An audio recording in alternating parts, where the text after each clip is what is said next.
All right, well, good morning, everyone. Welcome to PPA 660 Organization Theory. It's 9 o'clock, so we'll go ahead and get going so that I can give you back as much of your Saturday as I possibly can. I don't want to keep you here very long this morning, but I always think it's instructive on these Saturday sessions to get together, talk a bit about the class, go through the syllabus, take a look at the Canvas site, and make sure that everyone's up and running and understands everything that's going on in the course. So I'm sure some of your colleagues will be joining in a few minutes. I know I've gotten some emails from some of your colleagues who cannot be here. This session is being recorded, and as always, we record all of our sessions, and the way in which I usually handle the recordings is I will upload them to YouTube, so we have transcription, and then usually they're viewable then by the next day. So once we're done today, I'll get this uploaded to YouTube, and hopefully by tomorrow morning, it'll be available with closed captioning and all that good stuff provided by YouTube. So that's where we are. You all know who I am. Hope the program has been going well for you. I hope the transition from Beachboard to Canvas has treated you well. And I guess this is now our second class where we are transitioning into Canvas. So I'll take you through the Canvas site in a few minutes and show you what the Canvas site looks like and some of the resources that I have uploaded onto our Canvas site.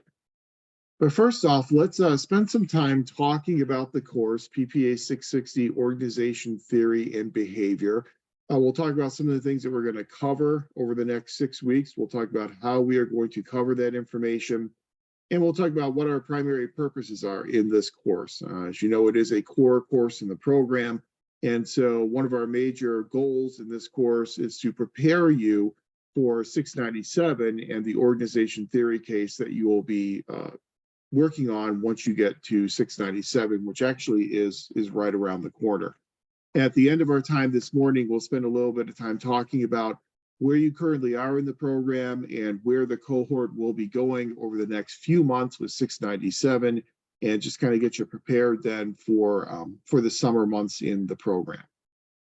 So without further ado, and again, as I go through the syllabus here, feel free to flag me down, or if you have any questions or anything at all, let me know. We'll just run through the syllabus, talk about the major requirements of the course, and then, as I said, I'll take you then into our Canvas site, show you around there a little bit if you haven't had a chance to take a look at Canvas yet.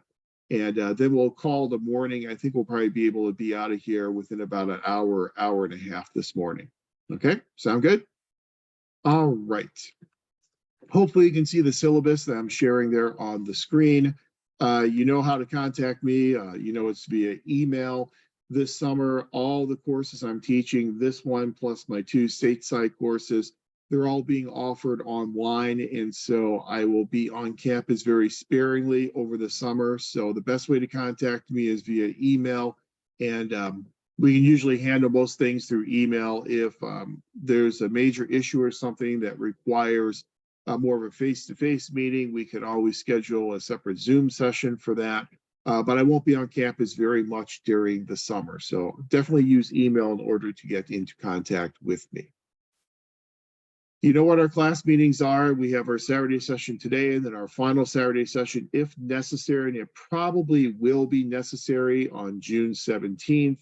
Then we have our meetings on Wednesdays, as you've had throughout your entire cohort. And so we have our Zoom session scheduled for May 10th, May 17th, May 24th, May 31st, June 7th, and then June 14th. So we'll have all 6 of our sessions via Zoom unless something happens. But chances are everything goes well and no unforeseen circumstances, we should be able to meet for all 6 of our Zoom sessions.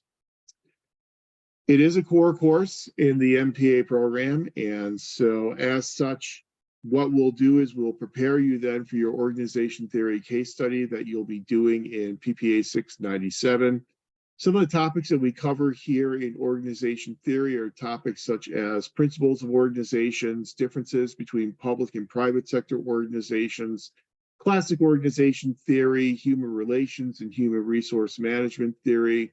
We'll talk a bit about motivational theory, a little bit on leadership theory, systems theory, participatory group theory, essentially what we will do in this course is we will go through the development, the evolution of the organization theory literature. And there are different ways that you can cover the literature in an organization theory course. I like to kind of take a two-pronged approach in this course. The first approach I like to take is a chronological approach. I think a chronological approach is really necessary because by going through the development of the schools of thought in a chronological fashion, what we're able to see is we're able to see the development and the evolution, because each quote unquote new school of thought or approach to studying organizations has been developed as a rejoinder or a response to a previous school of thought. So, for instance, when we talk about human relations theory was formulated as a response to some of the criticisms that were lodged against classic organization theory. When you talk about human resource management theory grew up around some of the criticisms of human relations theory, and so on and so on. So by going through chronologically the development of the literature and organization theory, we can really get a good perspective on not just how the literature has changed and how our approaches to study organizations have changed, but also why our approaches to studying organizations have changed as well. So we'll go through the literature very much chronologically. But the second prong of our attack, if you will, the way in which we're looking at organization theory, is we're going to find the threads that really tie all these different theories and these schools of thought together. We're going to look at the similarities and the differences between these different schools of thought. And that's why the Tompkins textbook is so important for us. And I'll get more into the discussion of the Tompkins textbook in just a second. But the reason why we use the Tompkins textbook as our primary text is because I think Tompkins does a really nice job of giving us something to hold on to in terms of comparing these different schools of thought and theories with each other. As you look through the Tompkins textbook, you'll notice, especially in chapter 3, he presents to us 3 different ways in which we can compare the different schools of thought and organization theory. One way he uses are these models of organizational effectiveness. And he presents to us 4 different models of organizational effectiveness: the rational goal model, the systems model, open systems model, the internal process type of model, the human resource model or human relations model. And those 4 different models of organizational effectiveness will give us a really good starting point for understanding the differences between our different schools of thought. So every time we finish talking about a theory or a school of thought, we will go back and look at where that theory fits within those 4 different models of organizational effectiveness. And we'll talk more about this on Wednesday night, but I think it's a really good way to kind of pull all these theories together and kind of give us some rhyme and reason to why these theories were developed and the primary points of focus of all those different types of theories. So I like to kind of find those threads in terms of the models of organizational effectiveness and what do these theories, how do they define organizational effectiveness, and how do they help us measure organizational effectiveness? Then another way in which Tompkins allows us to see the similarities and differences between all these different theories we talked about in this class is through looking at them through the lens of control and coordination. So what do these different theories mean for the way in which we control and coordinate work within our organizations?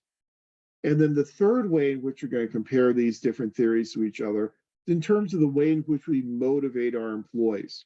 So for some of these theories, we'll see that we motivate our employees through things like legal compliance, through punitive actions, that if they are late to work or if they are not producing a high quality enough work product, there will be negative punitive actions that will be taken against those employees. That's what's called a legal compliance approach to motivation. Some of these theories will motivate employees through rewards. And so they'll provide rewards for higher levels of performance. Some of these theories will motivate employees through what we call considerate leadership, where we pay attention to the wants, needs, and desires of our employees, such as in a human resource management type of model. But I think it's important not just to look at the theories through a chronological lens, but also to have some empirical basis for comparing these theories with each other so that we can really point out the major similarities as well as the major differences in the ways in which we have studied public organizations over the past 150 years. So that's kind of our two-pronged attack, chronologically, as well as looking at the similarities and differences between the different theories and the different schools of thought. So I've tried to keep the learning objectives for this course very sparse. I've learned over the years that the more learning objectives you have, the less chances that you're going to accomplish all those learning objectives. So I only have 3 of them listed for us this term. Number 1, to summarize and synthesize the primary organization theories. Number 2, to accurately apply those theories to your organizations. And then number 3, to be able to prepare and present a coherent organizational analysis. One of our goals in this class will be the same goal that we have in the MPA program overall.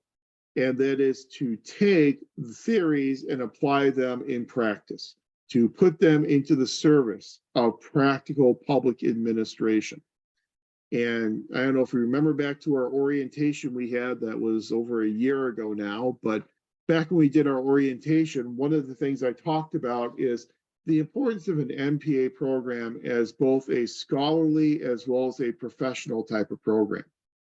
As a scholarly program, we have certain scholarly academic expectations of what you will do and how you will do it in the program. This is a master's level, graduate level program after all. But in addition to being an academic program, we are also a professional program, which means we always have to find that nexus between theory and practice. And it's one thing just to cover all these organization theories and make sure that you're conversant in all these different theories. It's another thing altogether to be able to take these theories and apply them appropriately in relevant public administration settings. And that's really what we're going to focus on in this class, is finding that nexus. And so the assignments that I've designed for this class are all meant to help you find that nexus between theory and practice. I always tell all of my classes I have a favorite question and I have a favorite answer. My favorite question is, so what? Well, what does this mean? Why are we doing this? Okay, so we're going to learn about Vroom's expectancy theory. Well, so what? Why are we learning about Vroom's expectancy theory? What's the practical applicability of that expectancy theory? So every time we cover these theories, we're going to ask the question, okay, well, so what? How does this help us in the way in which we lead and manage our public organizations or our nonprofit organizations? And then my favorite answer to every question, which is really frustrating to a lot of people, is it depends. There's no panacea. There is no one perfect answer for every single situation. Instead, we look to how can we appropriately apply answers to resolve certain types of problems. The solution that we develop, the theory that we apply, is going to be contingent upon the context of the problem that we are dealing with. So there's never one panacea or one cure-all. It's going to be, well, it depends. It depends upon the situation and the context of the situation that we are dealing with.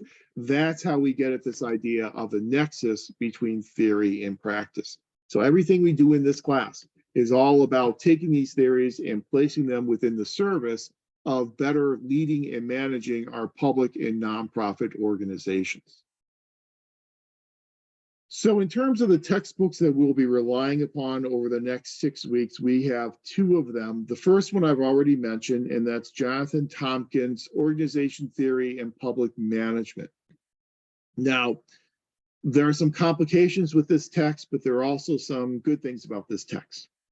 One of the complications about this text is that Jonathan Tompkins is now retired, and that's why the publication date is 2005, 2006. my co-author and I have been in contact with the publisher, and the publisher reached out to Jonathan Tompkins and asked him if he would be interested in reprinting the book and publishing a new edition of the book. He initially said no. And so the publisher then came back to us and said, well, let's move ahead with revising the book and then republishing the book. And so we started to work on that. And the publisher then reached back out to Tompkins and got a hold of his wife, actually, and told his wife that, well, we want to reprint this book. And so we have two authors who are willing to work on it. She said, let me go and talk to him. And she went and talked to him. And then suddenly he was interested in republishing the book. So long story short, this book is coming out in a new edition. The publisher says by August. In publishing terms, when the publisher says it's going to be done by August, it really means it's probably going to be done by November or December. But there is a new edition of this book that will be coming out, but it's not ready for us yet. That's the downside. The upside is that because the publication date of this book is older and it's technically on its way, this current edition's on its way out of print. If you want to save yourself some money, you can find this in PDF version online free of charge. And so if you didn't hear it from me, but if you go and you Google the title of the book, just put in, what I have on the syllabus there, Tompkins J 2005 Organization Theory and Public Management. The rumor is that there is a free PDF version that is floating around out there that you can download and use. So again, you didn't hear it from me, but I think it's out there just because technically this edition is no longer being reprinted because they're going to move into a new edition. So that's the good news, is you can get it free of charge online if you'd like to pursue that. We are using the Tompkins textbook, as I said, because it provides a really nice polemic for us in understanding all these different organization theories and how all these different organization theories relate with each other. Every time we talk about a theory or a school of thought, we will wrap up our discussion by going back and saying, what does this theory or school of thought mean for the models of organizational effectiveness? What does it mean for the way in which we control and coordinate work in our organizations? And what does it mean for the way in which we motivate our employees? And so I really am a big fan of the book. It's the best book I have found in over 25 years of teaching organization theory. That's why I'm so excited that a new edition will be coming out. But again, that's not going to happen until after the summer.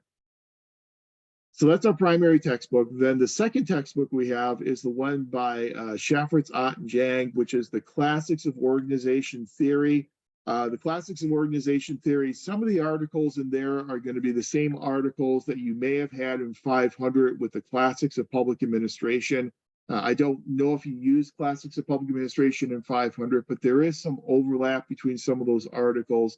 Weber and Taylor, Gulick, those articles appear not just in this Classics of Organization Theory, but also in the Classics of Public Administration text as well.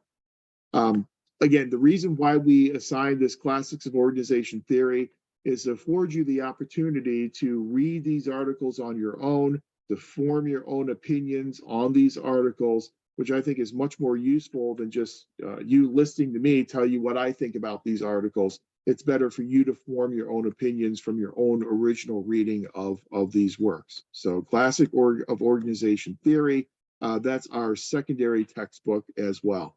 Shafritz is also retiring, and so the future of this textbook is kind of up in the air.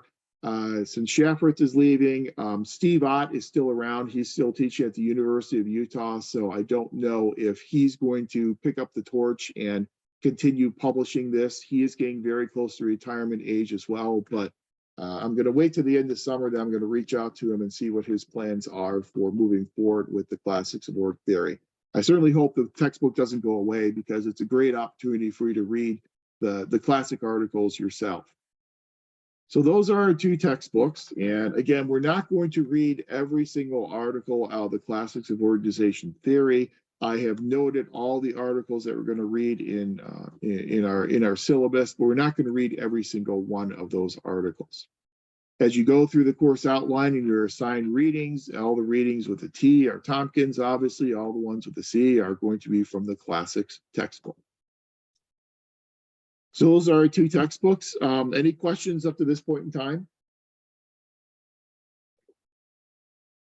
As always, if you have any questions as we move along here, you can either ask them using your microphone, or I have text chat open as well, so you can feel free to go ahead and submit any questions you may have in text chat, and be happy to answer those as we go. I usually try and do a good job of keeping an eye on text chat during our sessions.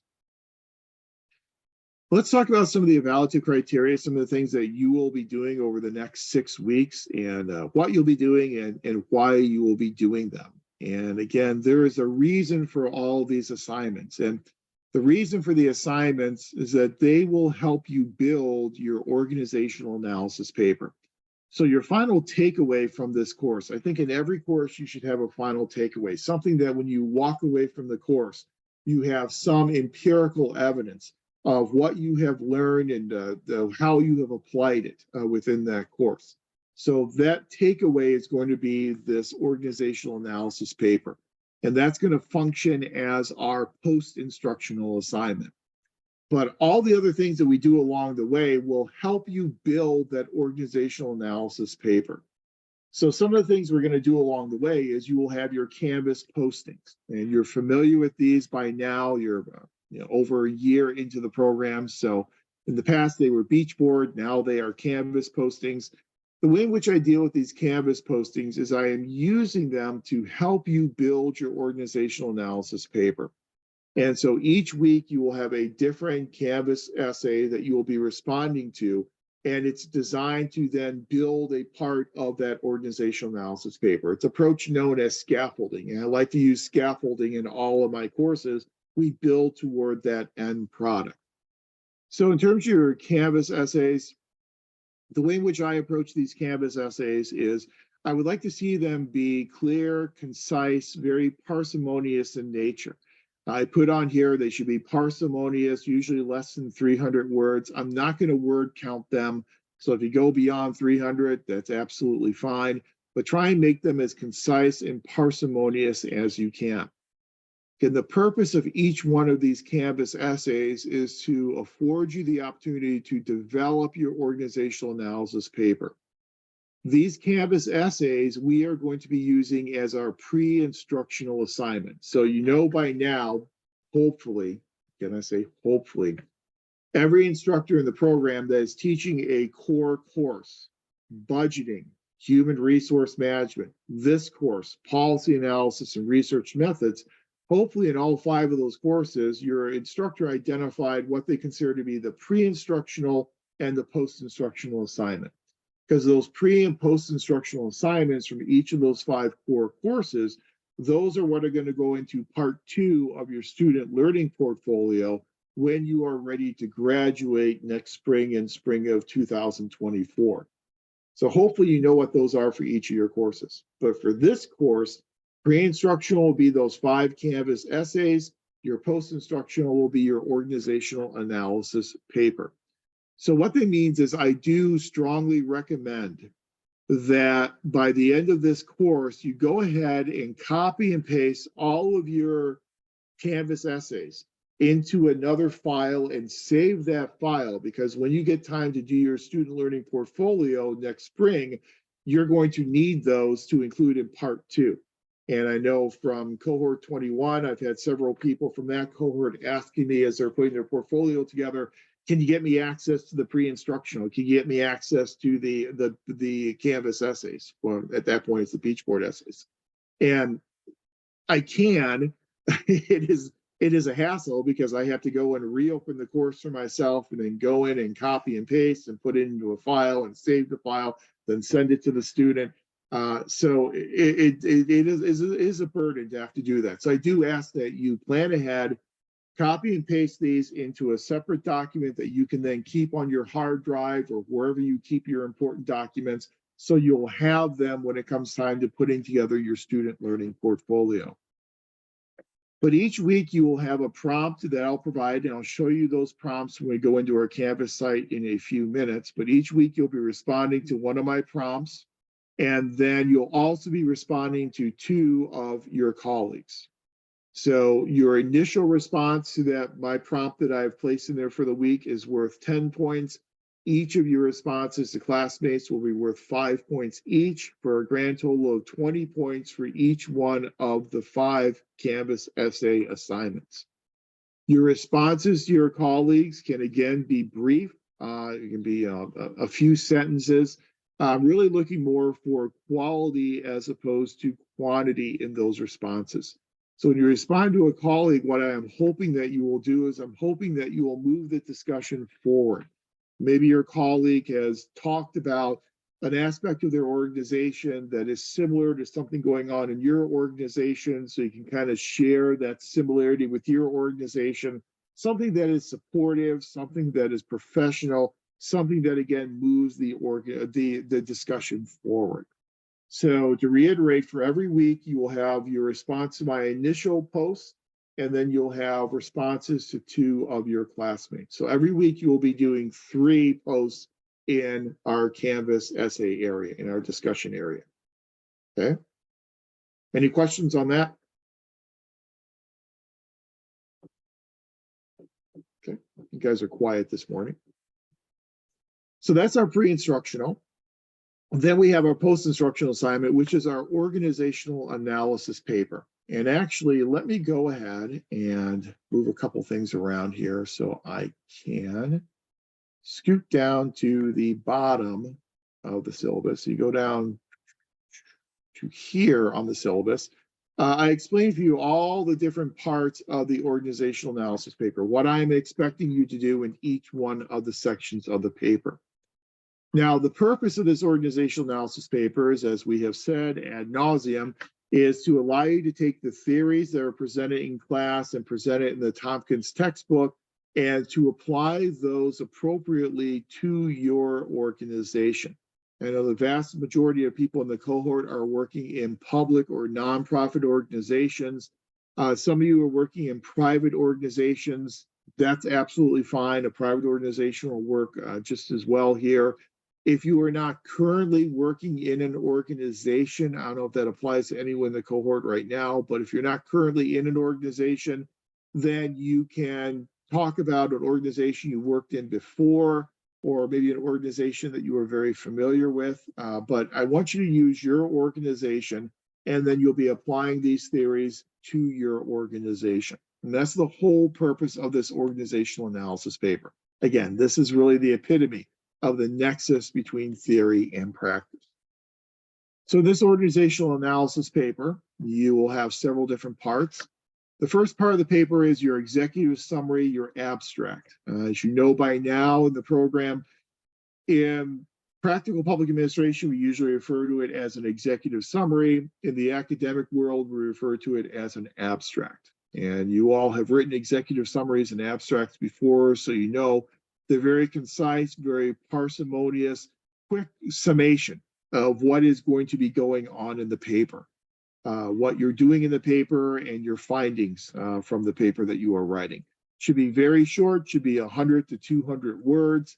That's your executive summary, your abstract. I'm not going to assign any points to that. I'm assuming everyone will do that, and that it'll be kind of graded on a credit, no credit basis. You need to have an executive summary, but I'm not going to go through and assign points to it. After your executive summary, you then get into the heart of the paper, and the first real section of the paper you're going to be graded on is the introduction and background of the organization. And this part of the paper is worth 10 points. Section will provide the reader with a brief background information about the organization. How large is the organization? What are the major functions of the organization?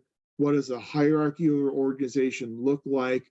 Again, it would be useful sometimes to focus on a unit or department if you're dealing with a very large organization. Sometimes drilling down to that individual unit or department is helpful, as opposed to dealing with the entire organization as a whole. I will leave that choice up to you. I know some of you work in very large organizations, some of you work in much smaller organizations. But the larger the organization, sometimes the more necessary it is to focus on a unit or division or department within that organization. Look at this section of the paper as your opportunity to teach me about the organization. You know the organization much better than I do, so you are teaching me what the organization's all about, what the organization does, its purpose. You're teaching me about the organization here in this section of the paper. Now, by this time in the program, since you've been in the program working together as a cohort for over a year, you probably know where everyone else works, and it's probably no secret. But if you are concerned about identifying your organization, you do not need to identify your organization. You can refer to it as, a large transit organization or something like that. If you want to keep it generic, that's fine as well. So it's completely up to you whether or not you actually want to identify the name of your organization, even though probably everyone knows where you work by this time anyway. So this is where you're teaching me about your organization. The next section of the paper is we're going to call that the illustrative management practices of the organization. And this section is also worth 10 points. In this section, you should identify which model of organizational effectiveness best reflects the approach of your organization. And we will go through these in our first Zoom session on Wednesday night. These are those models such as the rational goal model, the systems model, the human relations model, the internal process model. We'll talk about those 4 models. Which of those models is best reflected by your organization?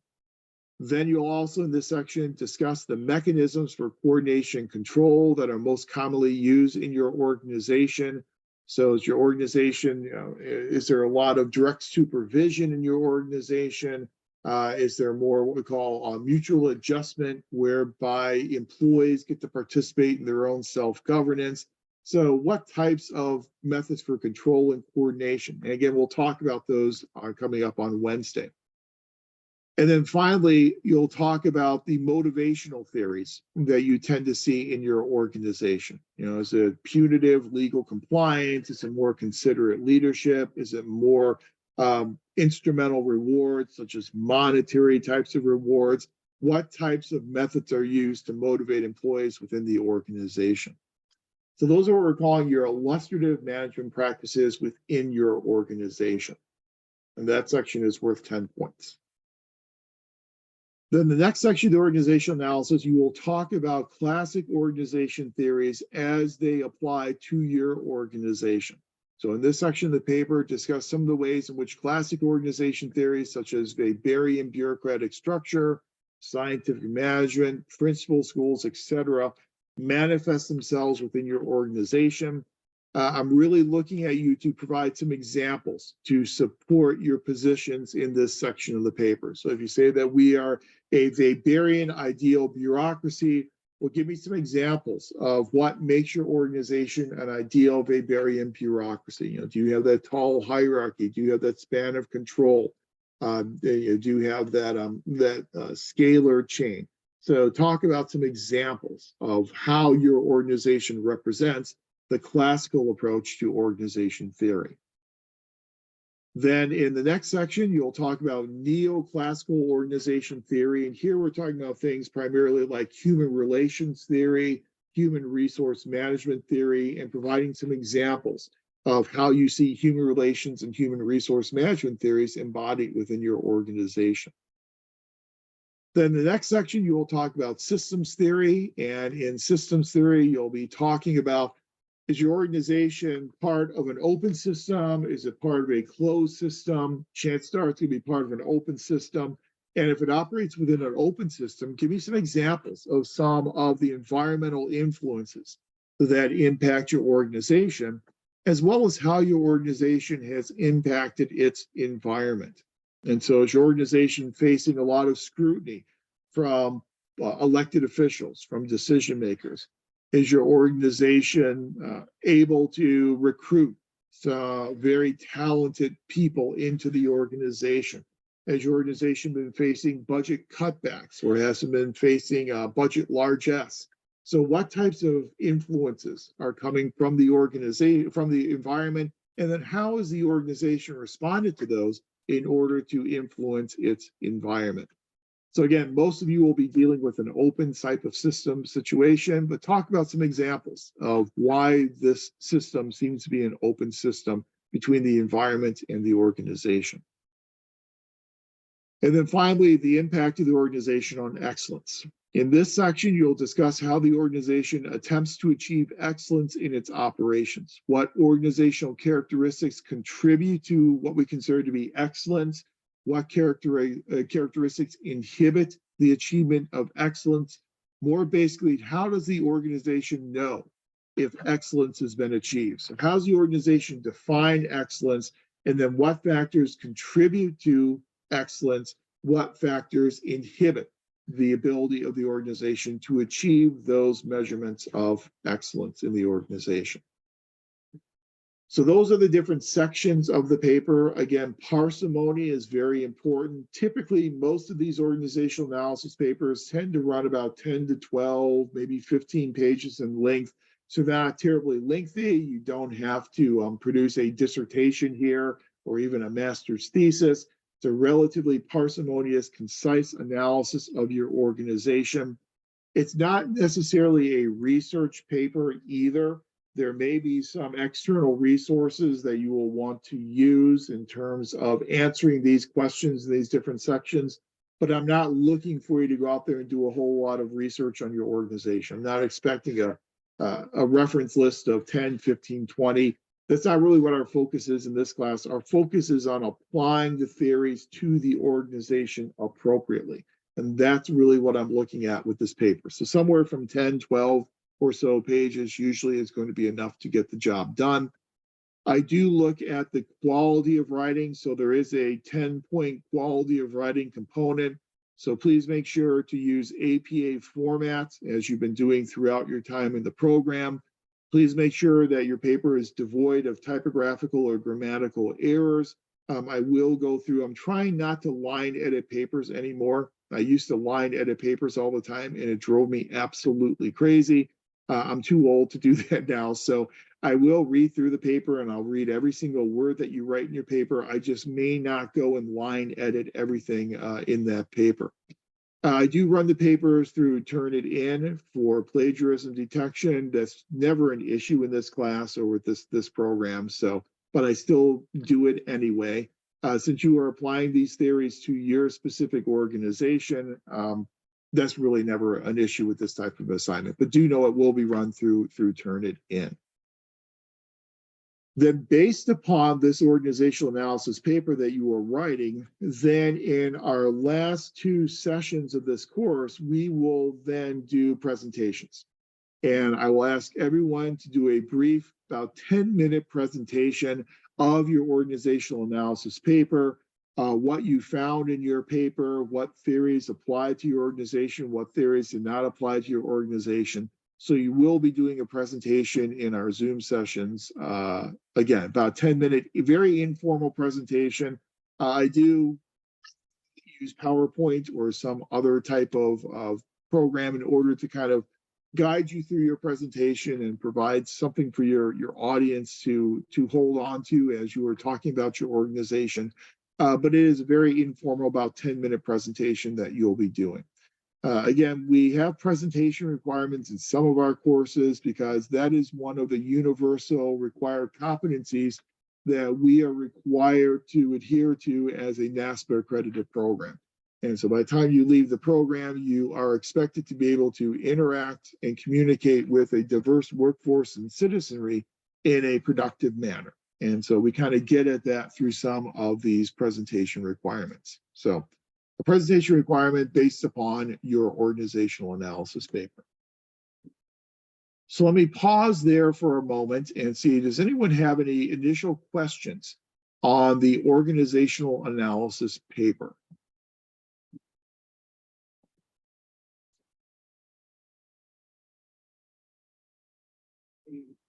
Okay. All right, if you could just Professor, I have a question. Yeah, please go ahead. So for that paper, I'm assuming since we're using our own organizations, there won't be like a citation page, or are you wanting us to cite outside sources if we find something that is relative to what we're discussing? You can cite outside sources if you do find something that's relative to what you're talking about, but there's a possibility you won't have any outside sources, and so you won't have a reference page. But, say, for instance, you're talking about maybe the application of, well, I'll go back to Vroom again, the application of Vroom's expectancy theory as a motivational theory in your organization. And in learning more about Vroom, you found an article that really fits very nicely with your discussion. Then you can certainly use that article and then cite that in APA format in your reference page. But beyond that, no, you're not going to have much in terms of references for the paper. Great, thank you. Sure. Yeah, and the reason why we do that, a couple of reasons. One reason why we don't really focus a lot on research in this paper is because, again, we're looking at application of theory in practice. And the second reason is that when you do get to 697, which is rolling around very, very quickly, and we'll talk about that in a few minutes, but that's coming up on the horizon. When you get into 697 and you're doing those 5 case studies in 697, those case studies are all assessment mechanisms, which means that you do not have to do any outside research for any of those case studies. So there's no requirement for outside research. You'll just be taking the information you learned in the relevant course and applying it to answer the questions in that case study. So this kind of mirrors that, in that we're really using this much more as an assessment device as opposed to any type of research vehicle. So not a whole lot of references, if any, in the paper. Okay. Good question. So that organizational analysis paper, again, I said less than 15 pages. Typically, it's 10 to 12 pages in length, and that will then be due on June 17th, which is our last day of our course. Whenever I have assignments due, they're always due by 11:59 and 59 seconds p.m. So at the very end of that day, so you have the entire day to submit that organizational analysis paper, due before midnight on June the 17th.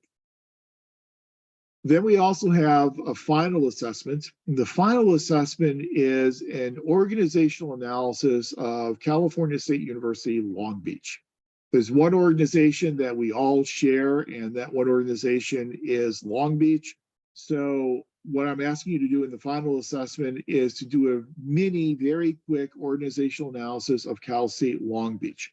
And you'll see I've already got it. I think I've got it published on the Canvas site already, but all you're going to do there is you're just going to give me some examples of how classic organization theory embodies itself at Cal State Long Beach, how examples of human relations and human resource management theory at Long Beach, and then systems theory and what type of system Cal State Long Beach operates in, and some examples of why you think it operates in that type of a system. So it's an mini organizational analysis of Cal State Long Beach. Obviously, it's not going to be nearly as extensive as what you're doing in your organizational analysis paper. You only really have those 3 prompts: classic organization theory at Cal State Long Beach, neoclassical human relations, human resource theory at Cal State Long Beach, and then systems theory at Cal State Long Beach. That's going to be your final assessment, and that's going to then be due also by midnight on June 17th. And then, as we mentioned, you'll be doing a PowerPoint presentation based upon your organizational analysis paper, 10-minute informal presentation, and we have those scheduled then for our last 2 sessions, June 14th and June 17th. Now, we are a relatively large cohort, which is a very good thing for lots of reasons, but as a very large cohort, if you do the math, and we're doing 10 minutes per presentation, and we need maybe a minute or 2 between each presentation, you do the math and you're talking about several hours there. And you're talking about 4 to 5 hours minimum to go through all the presentations. So we're going to schedule those for June 14th and June 17th, but the week before that, June 7th, we are probably going to have time to do a few presentations there as well. So as we get closer to that date, I'll be asking for brave volunteers, maybe 4 or 5 people who would like to do their presentations on that night on June 7th, so we can kind of clear the decks and make sure we have plenty of time to get through all the remaining presentations on June 14th and June 17th. But we'll get to that when we get to that. It's a little early to talk about that right now, but just know you will have that informal 10-minute presentation requirement. So the way in which the grade breakdown works is we have 5 Canvas postings. Again, each initial post 10 points, each response post 5 points. So a total of 20 points for each of your Canvas weekly assignments, 5 of those for a total of 100 points.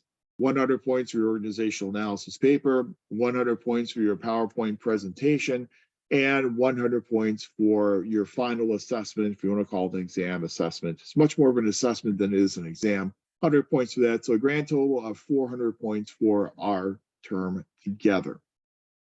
Grading scale, as you know by now, is we do not have pluses or minuses here at Cal State Long Beach. It's gotten voted down 3 times in my 23 years here. And so I don't think there's much prospect of it ever getting approved.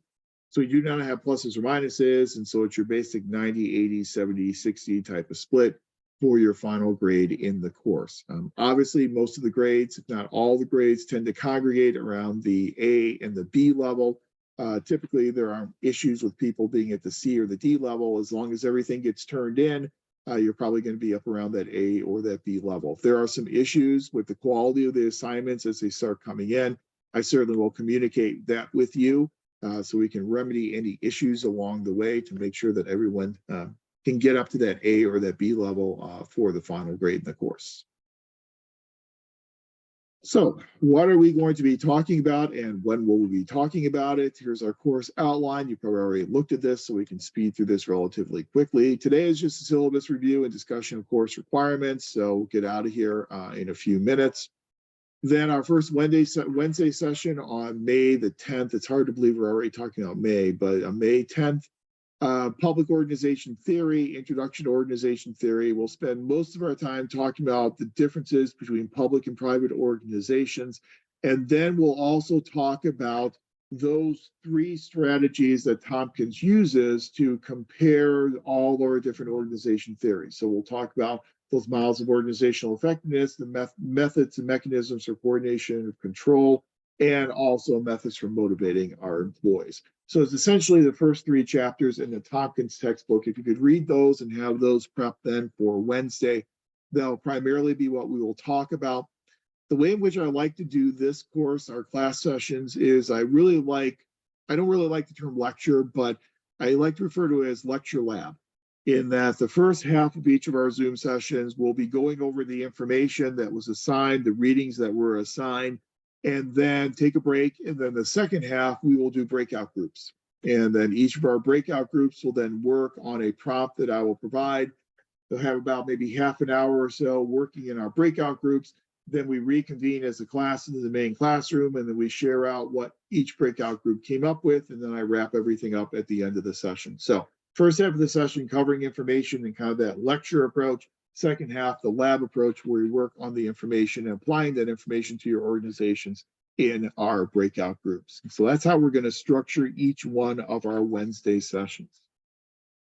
Yeah, well, we'll get to the due dates for the. I think I have them on here. If not, we'll get to the due dates for the Canvas essays in a second. But typically, what I'm asking is that you have the Canvas essays done by Monday, so that I have Tuesday that I can read them, review them, and that if there's any information to bring into the class on Wednesday from those Canvas essays, I have an opportunity on Tuesday to read through them, to then bring that information into our class on our Wednesday Zoom sessions. So typically they're due on the Monday, and then we have our Zoom session on Wednesday. Then May 17th, our Zoom session, we're going to deal with classic organization theory and Weber and Taylor and Gulick and Fail and all those good folks in the classical school. So you've got chapters 4 through 6 in Tompkins. Plus you have articles by Weber, Taylor, Smith, Fail, and Gulick from the classics textbook. The ones we're really going to focus mostly on, obviously, will be Weber, Taylor, Fail, and Gulick. And so if you really have some time constraints that week in terms of prepping those articles, the Smith article, we're not really going to talk much about. It's kind of a supplemental article. But we will talk about Weber, we will talk about Taylor, we will talk about Gulick, and we will talk about Fail. So that's our classic theory week. Then we'll move into May 24th, which would be our neoclassical organization theory week. And by neoclassical, we're essentially talking about theories that came after the classical school, theories that were developed as a rejoinder to some of the criticisms that were lodged against the classical theories. So in neoclassical theory, we're talking about primarily human relations theory, human resource management theory. So you've got chapters 7, 8, and 13 in Tompkins, and then articles by Mary Parker Follett, by Chester Barnard, by Fritz Roethlisberger, by Abraham Maslow, by Douglas McGregor, as well as by Janice. The ones that we're going to focus mostly on, we'll spend a lot of time talking about Mary Parker Follett. She's one of my favorite authors for a variety of reasons, and we'll talk about some of those reasons. We'll read Chester Barnard. We'll talk about Elton Mayo and Roethlisberger and Maslow and McGregor. Janice, we probably won't spend a whole lot of time on. So, yes, go ahead. Hi, Professor. It seems like Follett, Barnard, and Roethlisberger are not in the new book that, or the new edition that we're looking at. Really? That's a problem. Okay, let me go back and double check that. And if I need to, I will be able to make those available to you on the Canvas site if they're not available in the book that you have currently. I didn't realize that, but thanks for pointing that out. Yeah, I will go and track those down and make those available for you on Canvas. Thank you. Thank you. Yeah, especially Follett. I mean, Follett is a really important one for us because we do spend a lot of time talking about her theory of democratic governance and running organizations as democratic organizations and some of the fatal flaws, if you will, in a democracy and how to overcome those flaws in an organization. And so it really does lay the framework and the groundwork for everything we talk about in our neoclassical theories. And so that is a really important one. So let me make sure that I at least get a synopsis for you available on our Canvas site. I always hate whenever they change up the articles in the textbooks, but they do that, especially in those classics texts. Then 31st, we'll get into systems theory and look primarily at natural versus open systems theory. So you got chapters 9 through 11 in Tompkins, and the Katz Kahn article, which looks at open systems theory. And that's where we'll spend most of our time focusing on is open systems theory, because that's where most public and nonprofit organizations will operate. Then June 7th, we will get into a discussion of group dynamics, leadership, and what that means for studying public and nonprofit organizations, a little bit on quality management. Where we'll spend a lot of our time will be on organization culture. I think organization culture is one of the most applicable theories to modern public and nonprofit organizations and really does fit very well into this whole it depends type of an approach to studying organizations. So we'll spend a lot of time talking about organization culture. And then again, if I can have some volunteers, you don't have to do it now, but as we get closer to the session, if we have 4 or 5 folks who would like to volunteer to do their presentations that night, that would be helpful because that will then clear the deck. So then on June 14th, we'll devote the entire session to our presentations. And then June 17th, we will use that Saturday session to wrap up any presentations that are still needing to be done. And then by June 17th, we are then done. You'll turn in your organizational analysis paper, your final assessment. I'll spend the weekend grading those and hopefully have your grades ready to go no later than the following Monday or Tuesday. And they can move onward and upwards. And we'll talk about how you're moving onward and upward in a few minutes. Here are some due dates for all the assignments. And so your Canvas essays, your initial and your response posts must be posted no later than midnight on the following Monday. And so our due dates then for Canvas essay number 1 will be May 15th. Canvas essay number 2 will be May 22nd. Canvas essay number 3 will be May 29th, then June 5th, and then June 12th. So those are the due dates for your Canvas essay and responses to classmates. I do recommend that if you can, post your initial response earlier than that, just so people will have something to respond to. If we're all posting our initial response on the due date, then everyone's going to be rushing around to try and respond to 2 classmates, and it gets kind of dicey at that point. So if you have the time to post earlier in the week, that would be helpful. but all three of your posts, your initial post and your two responses, must be up there no later than midnight on those Mondays, the 15th, 22nd, 29th, 5th, and 12th. The presentations will occur, a few of them on the June 7th, and then the rest of them on June 14th and June 17th. I assume that June 17th will be necessary. It always is in this class, but we'll kind of play that by ear. Organizational analysis paper due on June 17th, and the final assessment due on June 17th as well.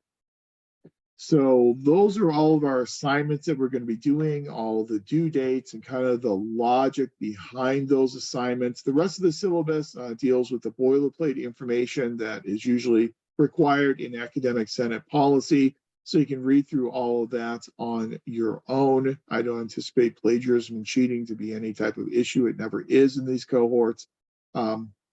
If you do have some documented disabilities that are documented with what we call BMAC now, the Bob Murphy Accessibility Center, I believe it is called. Then if you do, then document those through BMAC, and then BMAC will reach out to me, and then we will be able to approve those reasonable accommodations. But it's important to get that taken care of if you have any of those as early on in the class as possible.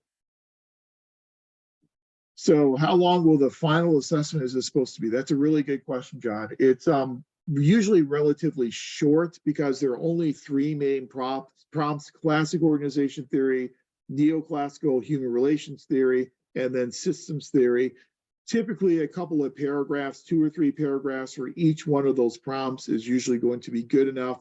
Typically they're usually about 3 to 5 pages. So they're relatively short. And again, that kind of approximates the case studies that you're going to be doing in 697. Those typically are 5 to 7 pages. So that usually about 3 to 5 pages on the final assessment is going to be good enough to get the job done. And some of the information, if you know, I know some of you work for Cal State Long Beach and different departments here on campus. Obviously, you've got a lot more inside information, and so that's going to be a little bit easier for you to do than if you work on an organization outside of campus. So if you're working an organization outside of campus, then you're going to be using publicly available resources such as the website. And so when you're getting into a discussion of human relations and human resource management theory at Long Beach, you can go and take a look at the faculty affairs site. You can go and take a look at the HR site, and you can see some of the programs that are available to employees as examples of maybe a neoclassical type of approach to managing human resources. When you're talking about the classical school, again, you'll be looking at the organizational chart at Cal State Long Beach and the way in which the organization organizes itself. And a lot of that's going to be from publicly available information, such as the information provided on website. So admittedly, if you work at the university, you're going to kind of have a leg up on that assignment, but that's just kind of the nature of the beast. I like to use this assignment because, again, that's the one organization that is common to all of us in one fashion or another. So a short 3-5 pages is certainly going to be sufficient. Let me now... Very welcome. And, again, as questions emerge, feel free to pop them in text chat, or if they occur to you after we're done today, feel free to go ahead and email them to me. Let me go ahead and share my screen. And then I'm sure I'm already logged out, but let me go ahead and try and get into our site here. Let me move this. It's in my way. Okay, my meeting. Here we go. Okay. Hopefully you're able to see. If you can't, let me know, but hopefully you are able to see our Canvas site. Everybody able to see that? Yes. Okay. I will take that as a yes. I thought we'd spend a few minutes going through. Yes. Okay. Thank you very much. Going through our Canvas site. I have it in student mode, so it should look similar to how it looks for you. And just kind of show you all the different features we have in our Canvas site. Again, I believe, if I'm not mistaken, you started using Canvas with your last course in the program, which I think was with Ed Martin.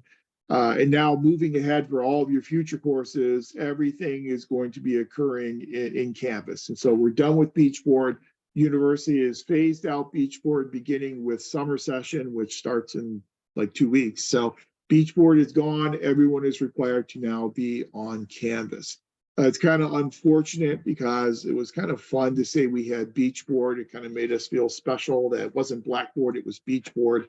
But that license is no longer with the university. And so now we have a license with Canvas. I don't know what your experience has been with Canvas so far with your last class. I don't mind Canvas at all. I think Canvas functionality is the same, if not a little bit better than the functionality in Beachboard. So I've used Canvas in the past. I taught a course for UCLA a few years ago, and they used Canvas, and so I kind of got used to using Canvas.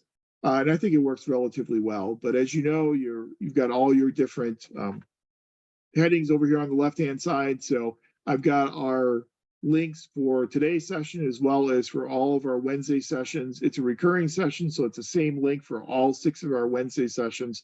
Plus, I also have the link for our final Saturday session here in our announcements. And you've already probably gotten the syllabus, so you know where to find that. And then the real heart of the class obviously will be in the module section. So if you click on modules, again, you get the syllabus. And then I've broken it down by each week. And so I have the PowerPoint slides we're going to be using for each one of our Wednesday Zoom sessions.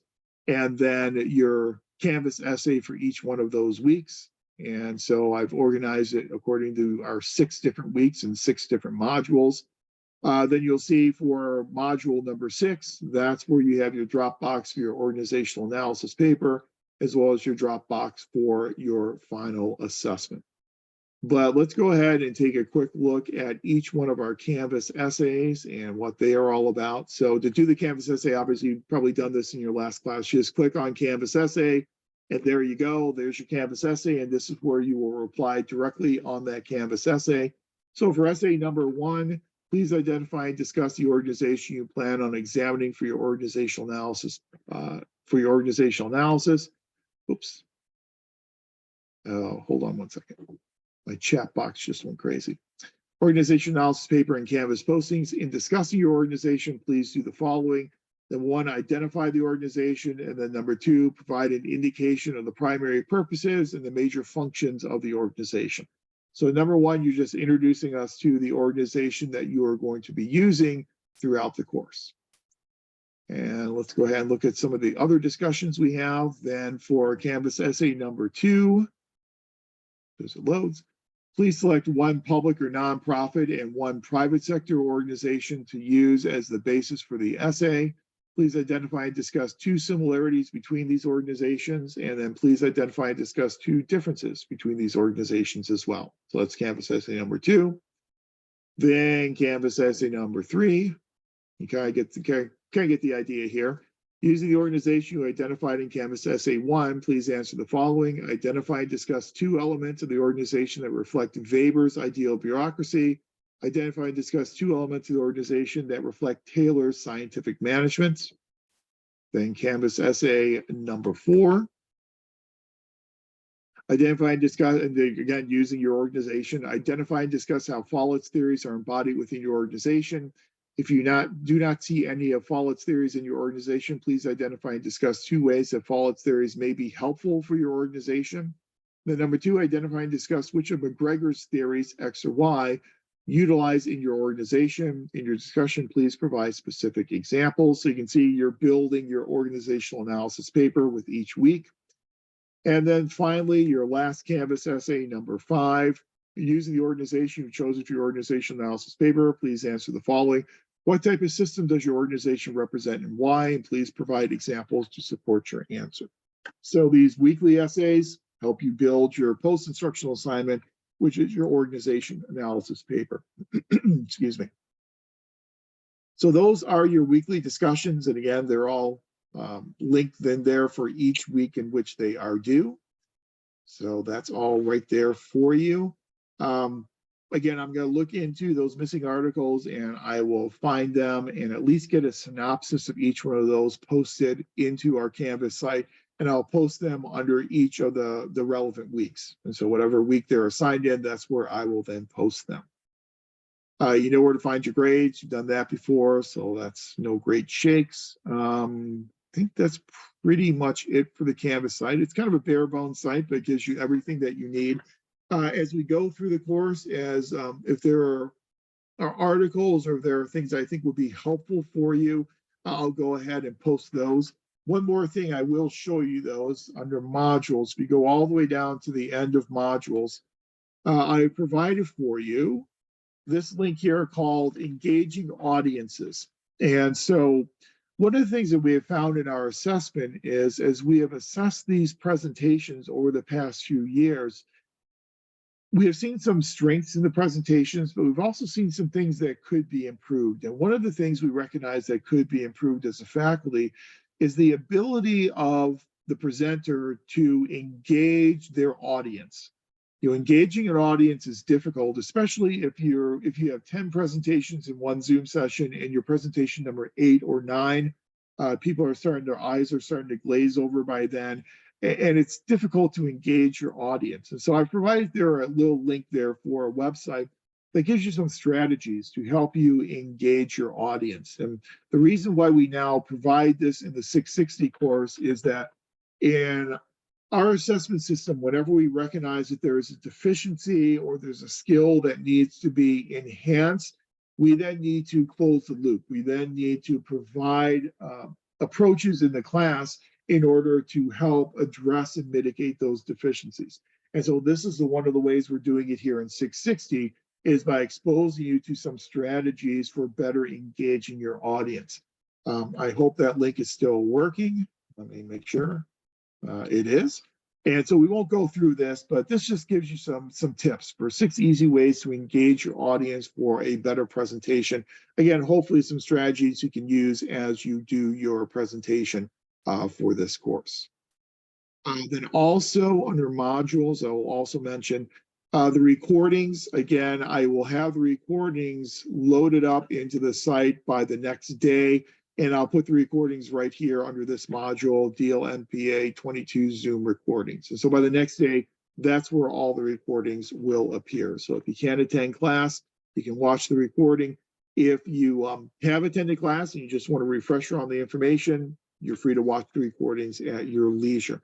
I do not take attendance in our Wednesday Zoom sessions. I believe that you're working professionals. And so I know that sometimes you have city council meetings or board meetings or something that interferes with our Wednesday meeting time. If for some reason you're not able to attend on Wednesday, there will be no point deduction because I don't have any participation or attendance points. You can just always go and review the Zoom recording, and then after you watch the recording, if you have any questions, you can always feel free to reach out to me via email, and I'm happy to answer any questions or clear up any issues you may have after watching that recording. So I think that is it for our Canvas site and for our review of the course. Any questions at all on any of this information?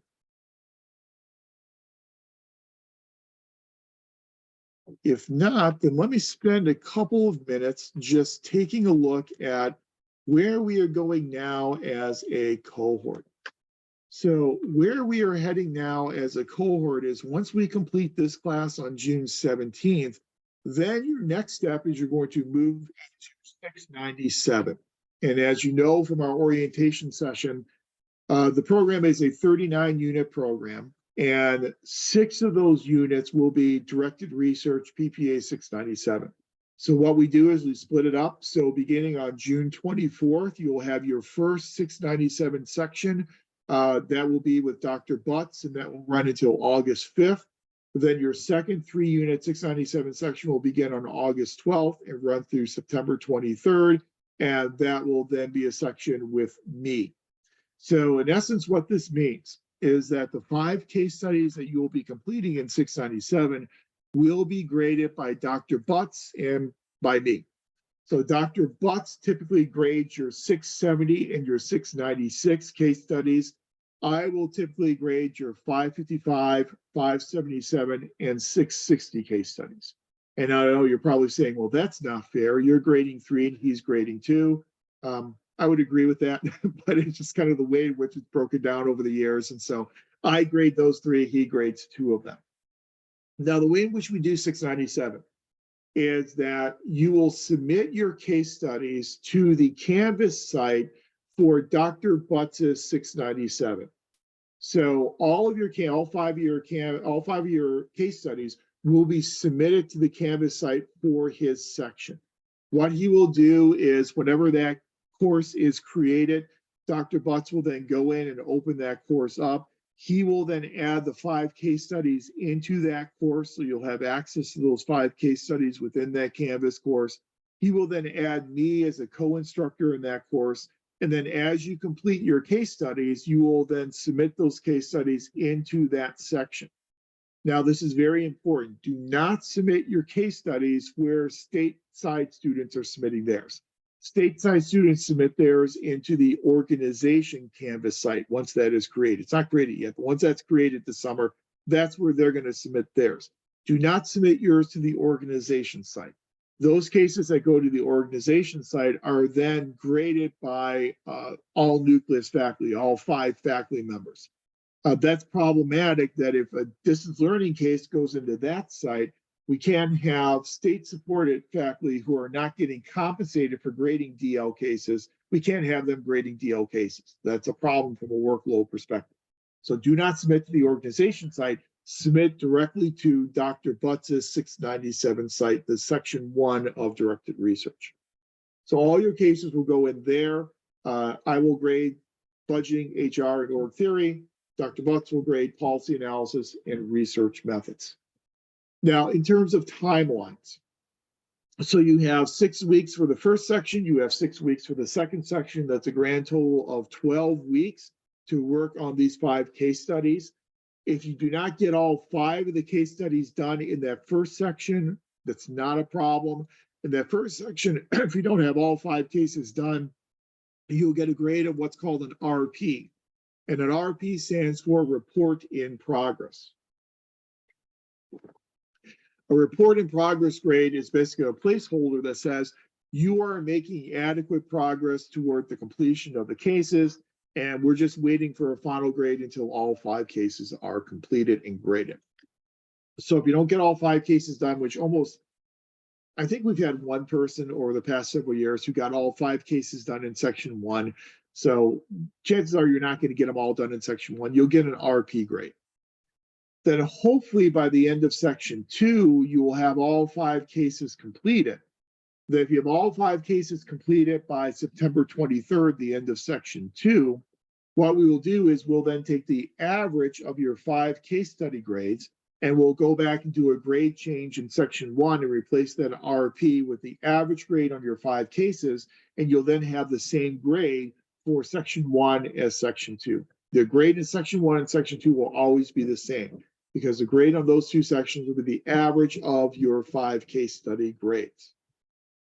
So ideally, everyone will have 5 cases done no later than September 23rd. Now that's ideal. If you come into a situation where you're not able to get all 5 cases done by September 23rd, you will get an RP in that second section of 697 as well. And that RP will then be there until you complete all 5 of the cases. And then we'll go back and do a grade change and replace the RP with the average grade on the 5 cases. I do recommend you try really hard to get all 5 cases done by September 23rd, but just know if you're unable to do that, there are no negative repercussions. You can then continue to work on those incomplete cases until you get them done. And that RP will still be good and won't have any negative impact on your GPA.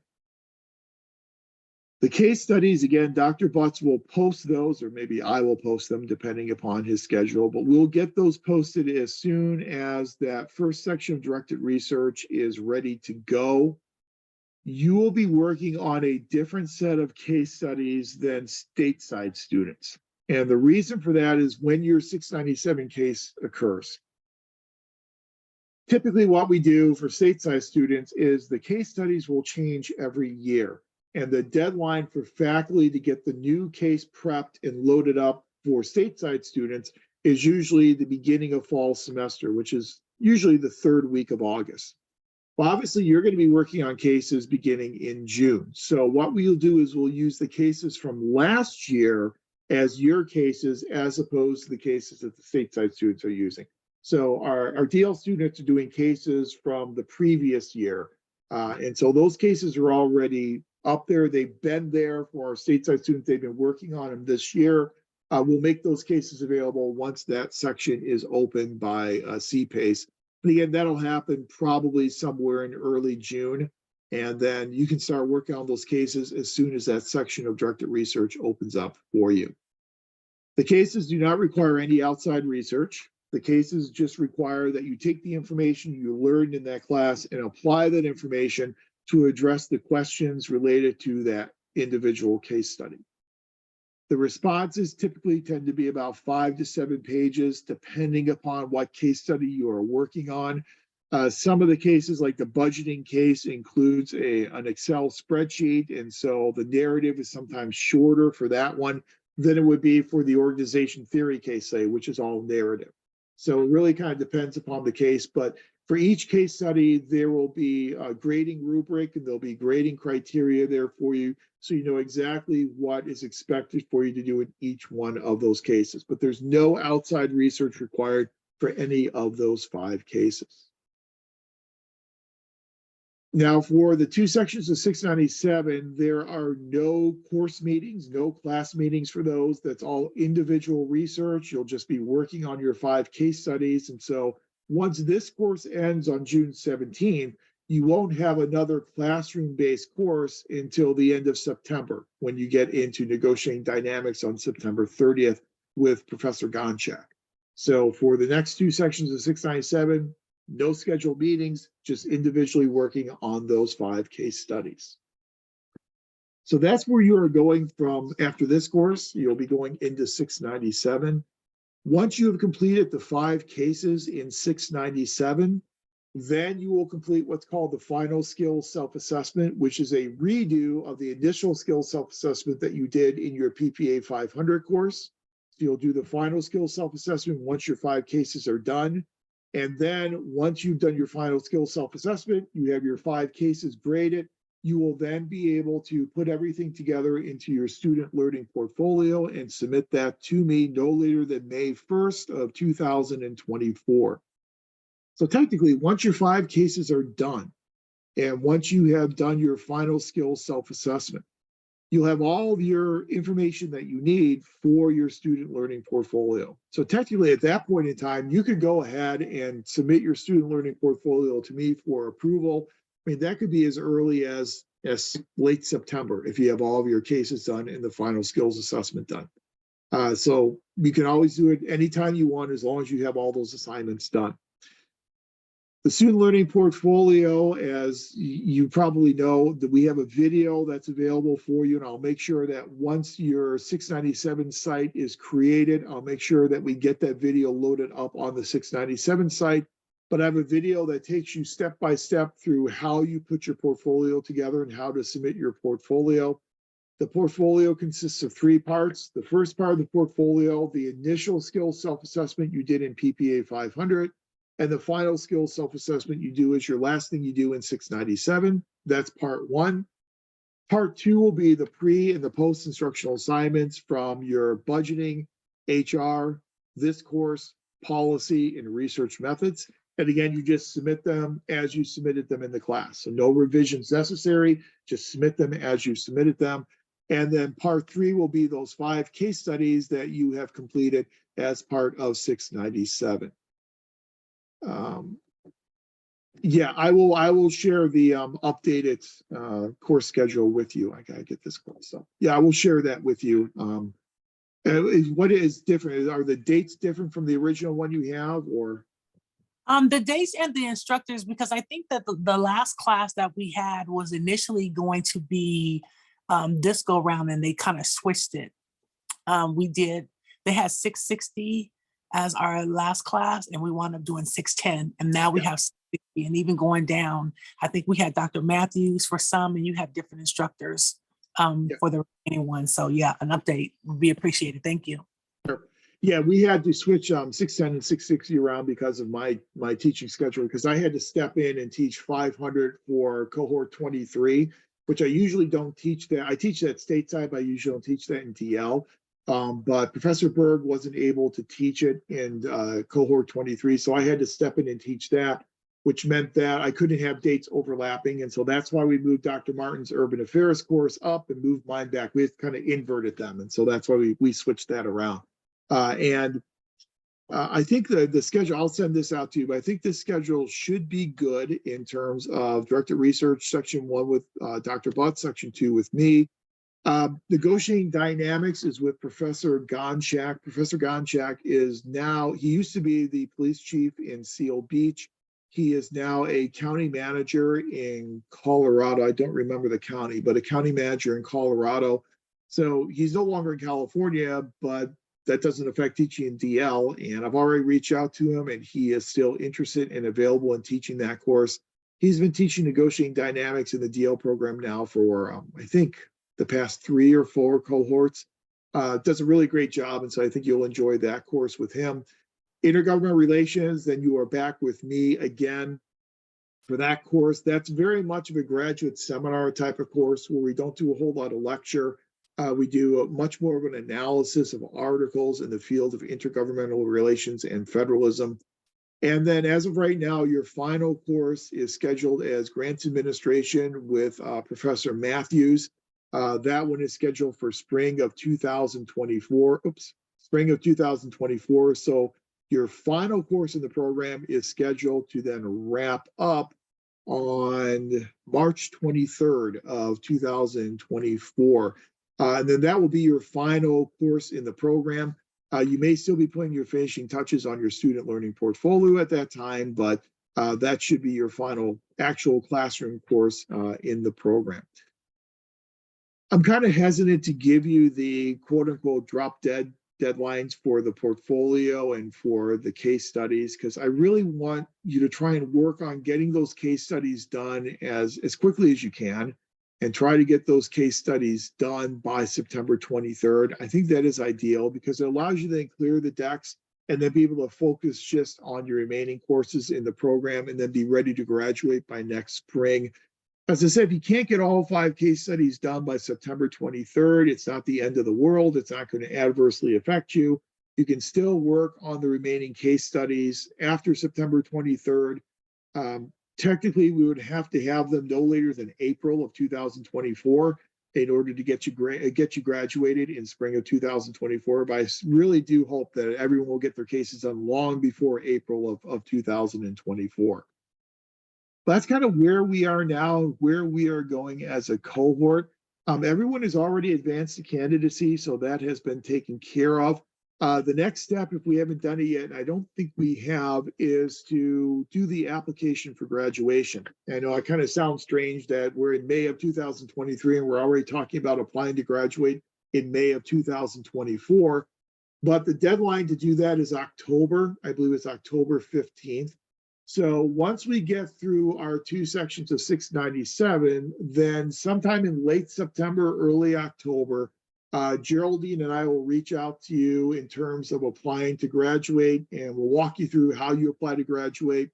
The application to graduate is done directly through the Enrollment Services website, and so you don't need us to do it for you anymore, but we will walk you through the steps that you need in order to fill out that form to apply to graduate.